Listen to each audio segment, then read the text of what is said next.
In February of 2001, a 3-year-old boy named Michael began to choke in the back of his mother's car. In 1985, a young baby named Henry was born 10 weeks premature. In 2005, Hurricane Katrina made landfall and became one of the most devastating hurricanes in U.S. history, killing more than 1,800 people and destroying $81 billion in property. During the spring of 2011, an outbreak of more than 350 tornadoes ravaged areas of the Midwest, eastern, and southern United States and killed almost 350 people, becoming the largest outbreak of tornadoes in U.S. history.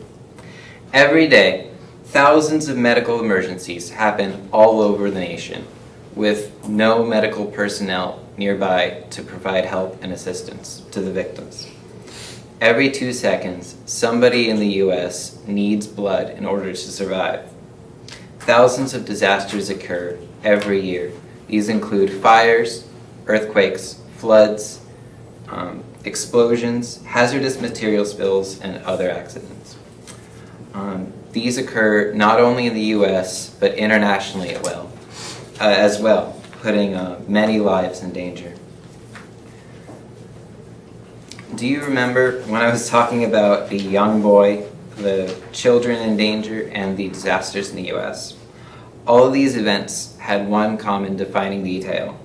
Lives were saved thanks to the efforts of the Red Cross, of the American Red Cross.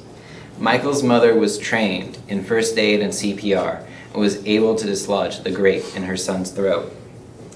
Donated blood saved little baby Henry's life and allowed him to live to be 27 years old today. The Red Cross raised almost $2.2 billion in aid for victims of Hurricane Katrina and sheltered 450,000 evacuees from New Orleans and other places. To assist the victims of the tornado outbreak in the Midwest, 9,100 trained disaster response personnel were deployed, and 150 shelters were created, and 2.7 million meals were served to victims left homeless by the tornadoes.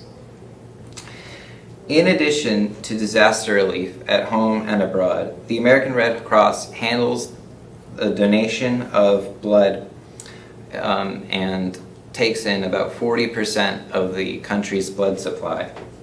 Trained citizens in health and safety events and provides assistance to service members whose families are in distress.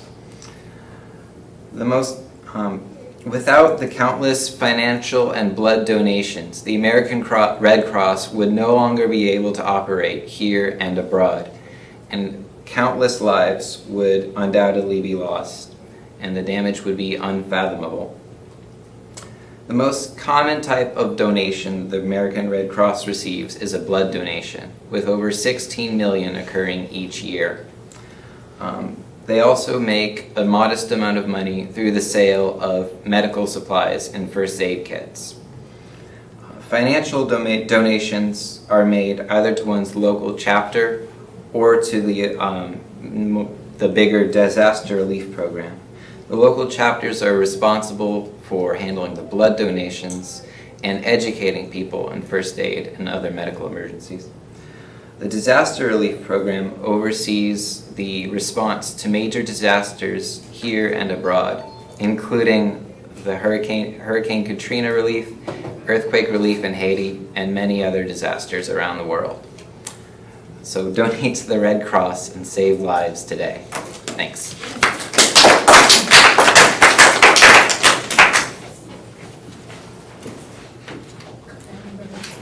All right, any question for him? Do you have any connection to them personally? Yeah, I've been trained as a lifeguard. CPR or first aid training has allowed me to save my mom's life when she was choking. So, yeah, I've been pretty involved with the Red Cross. Okay. Thank you. You know, Yeah, he me too. did a really nice thing when he took those things from his attention getter. Remember, he had all those incidents, and then he followed up in the satisfaction piece. That was a really nice, I like that transition. that was good. It was a very, very good way to do that. That was nice. All right.